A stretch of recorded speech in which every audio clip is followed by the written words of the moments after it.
કેમ છો વિદ્યાર્થી મિત્રો? આવી ગયા આપણે પાછા શાન પર. તો કે ધોરણ 9 ચેપ્ટર 5 ગણિત યુક્લિડની ભૂમિતિનો પરિચય દાખલા નંબર 1. આપણે જો એક વાત કહી દો કે જો તમે આના આગળના ચેપ્ટર એટલે કે 1 થી 4 ચેપ્ટરની વિડિયો ન જોઈ હોય અને 5મા ચેપ્ટરની પૂર્વધારણાઓ અને થિયરીની વિડિયો ન જોઈ હોય તો તમે અમારી ચેનલ પર જઈને જોઈ શકો છો. આજે આપણે જોવાના છીએ ભાઈ શું? તો કે દાખલા નંબર 5.1 નો અહીં લખવાનું રહી ગયું છે સોરી.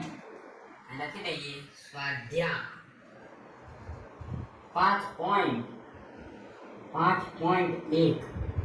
કયું? તો કે સ્વાધ્યાય 5.1. સ્વાધ્યાય 5.1. તો પહેલા પ્રશ્નમાં શું છે? તો કે નીચે આપેલ વિધાન સત્ય છે કે અસત્ય? કારણ સહિત જણાવો. ખાલી આપણે અસત્ય સત્ય નહીં ઠોકી દેવાનું, એટલે આપણે મૂકી જ દેવાનું અસત્ય છે ને અસત્ય, એનું કારણ પણ આપવાનું છે. તો પહેલો પ્રશ્ન જોઈએ, એક બિંદુમાંથી પસાર થતી માત્ર એક જ રેખા દોરી શકાય.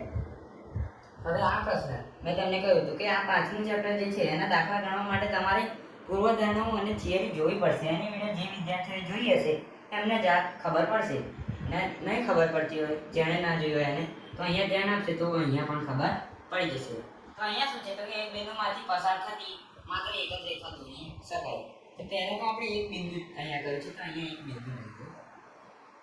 એક બિંદુ લઈ લીધું છે ભાઈ. માંથી પસાર થતી માત્ર એક જ રેખા દોરી શકાય. તો આ જો અહીંયા આ એક રેખા, અરે યાર રેખા બિંદુ પર નથી આવતી. આ એક રેખા દોરી, આ બીજી દોરી, ત્રીજી દોરી, ચોથી દોરી, પાંચમી દોરી, છઠ્ઠી દોરી, સાતમી, એમ આપણે એક બિંદુમાંથી પસાર થતી માત્ર એક જ રેખા દોરી શકાય ના. અહીંયા તમે જોઈ શકો છો આ બિંદુ છે ને એમાંથી આપણે કેટલી 7 રેખાઓ દોરી દીધી છે. 5, 8, 9, 10, 11 એમ આપણે દોરી શકાય. તો અહીંયા શું થાય? તો કે એક બિંદુમાંથી પસાર થતી માત્ર એક જ રેખા દોરી શકાતી નથી. કેમ? કારણ કે આપણે અહીંયા જોયું તો આ બિંદુ છે, બિંદુ એમાંથી એક દોરી, 2, 3, 4, 5, 6, 7, 8 અસંખ્ય રેખાઓ દોરી શકાય. પણ શાના પરથી? તો કે બિંદુના ઉપરથી તે રેખા પસાર થતી હોવી જોઈએ. તો અહીંયા શું કહ્યું? તો કે એક બિંદુમાંથી પસાર થતી માત્ર એક જ રેખા દોરી શકાય. પણ અહીંયા એક જ રેખા ના દોરી શકાય, અસંખ્ય રેખાઓ દોરી શકાય. તો આપણે અહીંયા લખીએ આ વિધાન અસત્ય છે. કારણ લખવાનું છે એટલે લખીએ કારણ કે એક જ બિંદુમાંથી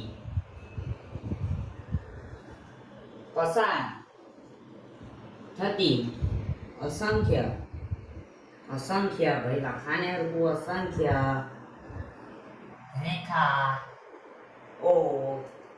રેખાઓ દોરી શકાય. તમારે આકૃતિ દોરવાની નથી, હું અહીંયા તમારી સમજણ માટે દોરી દઉં છું ખાલી.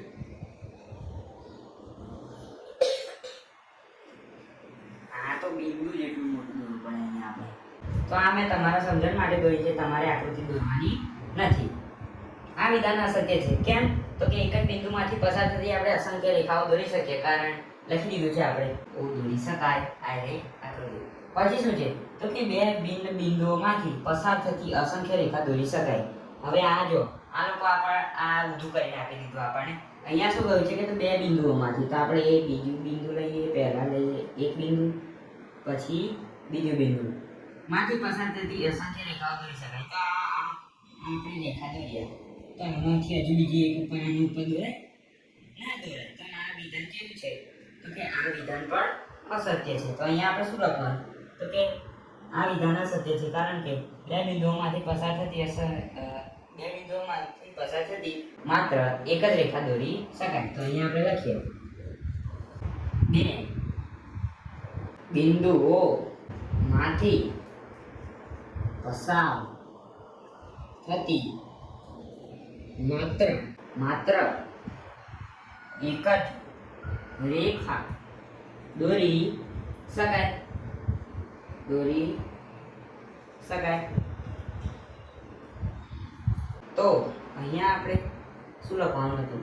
તો કે બે બિંદુઓમાંથી એક જ રેખા દોરી એક જ બે બિંદુઓમાંથી પસાર થતી એક જ રેખા દોરી શકાય. કારણ લખવાનું અહીંયા. કારણ કે અહીંયા આપણે કારણ શું લખીશું? તો કે કારણ આપણે એ લખીશું. કારણ પહેલા લખી દીધી. જો કારણ આપણે શું લખવાનું? તો કે આ લખેલું તો છે દેખાતું નહીં. અહીંયા શું છે? તો કે બે બિંદુઓમાંથી પસાર થતી માત્ર એક જ રેખા દોરી શકાય. પણ આ વિધાન કેવું છે? તો કે અસત્ય. તો અહીંયા લખીએ આ વિધાન અસત્ય છે. તો તમારે શું કરવાનું? પહેલા લખી દેવાનું આ વિધાન અસત્ય છે અને પછી લખી દેવાનું બે બિંદુઓમાંથી પહેલા લખવાનું આ વિધાન અસત્ય છે. પછી લખવાનું કારણ કે બે બિંદુઓમાંથી પસાર થતી માત્ર એક જ રેખા દોરી શકાય. આપણે પહેલા અહીંયા કારણ લખી દીધું એટલે મારાથી ભૂલ થઈ ગઈ. ભાઈ આવું ના ચાલે.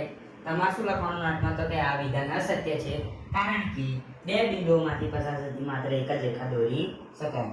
હવે જોઈએ આપણે પ્રશ્ન નંબર એટલે કે આ પહેલો થયો, બીજો, પછી ત્રીજો, ચોથો અને પાંચમો જોઈએ. તો અહીંયા શું કહ્યું છે હવે ત્રીજામાં? તો કે એક શાંત રેખાને બંને તરફ અનિશ્ચિત રીતે લંબાવી શકાય. તો આ તમને જોઈને કંઈક યાદ આવે છે કે આપણે જો પૂર્ણ ધારણા નંબર 2 જોઈ હતી. તો એમાં શું કહ્યું હતું? તો કે એક શાંત રેખાને બંને તરફ અનિશ્ચિત રીતે લંબાવી શકાય. તો આ જે છે આ શું છે? તો કે રેખા છે અને આ સાઈડ પણ અનિશ્ચિત રીતે લંબાવી શકાય ને આ સાઈડ પણ. તો આ વિધાન કેવું છે? તો અહીંયા શું કહ્યું છે? એક શાંત રેખાને બંને તરફ અનિશ્ચિત રીતે લંબાવી શકાય. તો બંને તરફ લંબાવી શકાય. તો આ વિધાન કેવું છે? તો કે સત્ય છે. તો અહીંયા આપણે લખીએ શું? તો કે આ વિધાન સત્ય છે કારણ કે પૂર્વધારણા નંબર 2 માં કહેવાયું છે. તો કે શું કહેવાયું છે? તો કે એક શાંત રેખાને બંને તરફ અનિશ્ચિત રીતે લંબાવી શકાય. તો અહીંયા આપણે શું લખ્યું? તો કે આ વિધાન સત્ય છે કારણ કે પૂર્વધારણા નંબર 2 માં કહેવાયું છે કે એક શાંત રેખાને બંને તરફ અનિશ્ચિત રીતે લંબાવી શકાય. પછી જોઈએ ચોથું. જો બે વર્તુળ સમાન છે તો તેમને ત્રિજ્યાઓ પણ સમાન હોય. હવે જો આ એક વર્તુળ દોર્યું અને આ બીજું વર્તુળ દોર્યું. સેમ તો નહીં દેખાય તમને કેમ કે આપણે પાસે અહીંયા સ્માર્ટ બોર્ડ નથી. તો આ એક વર્તુળ છે અને આ બીજું વર્તુળ છે. તો આ બંને વર્તુળ સેમ છે તો એની ત્રિજ્યાઓ પણ કેવી હશે? તો કે સેમ. તો અહીંયા આપણે શું લખીએ? આ વિધાન કેવું છે? તો કે સત્ય. તો અહીંયા લખીએ આ વિધાન સત્ય છે કારણ કે બંને વર્તુળ સમાન હોય તો તેની ત્રિજ્યા પણ સમાન હોય. તો અહીંયા આપણે જવાબ શું લખ્યો? તો કે આ વિધાન સત્ય છે. કેમ કે બે વર્તુળ સેમ છે અને એની ત્રિજ્યા પણ સેમ જ હોય. તો અહીંયા આપણે લખ્યું આ વિધાન સત્ય છે કારણ કે બંને વર્તુળ સમાન હોય તો તેની ત્રિજ્યા પણ સમાન હોય. હવે શું છે? તો કે આકૃતિ 5.9 જુઓ. AB બરાબર PQ, PQ બરાબર XY અને AB બરાબર XY થાય. તો અહીંયા આપણે શું કરીએ? પહેલા તો આ AB છે એને પણ 2 સેમી લખી દઈએ. પછી PQ પણ 2 સેમી લઈ લઈએ અને XY પણ 2 સેમી લઈ લઈએ. 2 સેમી. હવે અહીંયા તમે જોઈ શકો છો અહીંયા શું કહ્યું છે? તો કે AB બરાબર PQ. તો AB શું છે? તો કે 2 સેમી. તો બરાબર PQ. PQ શું છે? તો કે એ પણ 2 સેમી. પછી શું કહ્યું છે? તો કે PQ બરાબર XY. તો PQ કેટલા છે? તો કે 2 સેમી અને XY તો કે એ પણ 2 સેમી અને AB બરાબર XY થાય. તો આ AB અને XY એ બંને સેમ જ છે. કેમ કે AB ને પણ 2 સેમી છે અને XY ને પણ 2 સેમી છે. તો અહીંયા આપણે જવાબ શું આવશે? તો કે આ વિધાન સત્ય છે કારણ કે આ લખવાનું AB બરાબર PQ બરાબર XY થાય. તેથી AB બરાબર XY છે. તો અહીંયા આપણે શું લખ્યું? તો કે આ વિધાન સત્ય છે કારણ કે AB બરાબર PQ એટલે કે AB અને PQ બરાબર XY એટલે કે AB, PQ અને XY આ ત્રણેય સમાન છે માટે AB બરાબર XY છે. તો અહીંયા શું થયું? તો કે આ પતી ગયું. શું થયું એટલે શું? પતી ગયું. તો કે ધોરણ 9 ચેપ્ટર 5 નો દાખલા નંબર 2 નો અહીંયા પૂરો થાય છે. મળીએ છીએ આગળની વિડીયોમાં. ત્યાં સુધી જય હિન્દ, જય ભારત.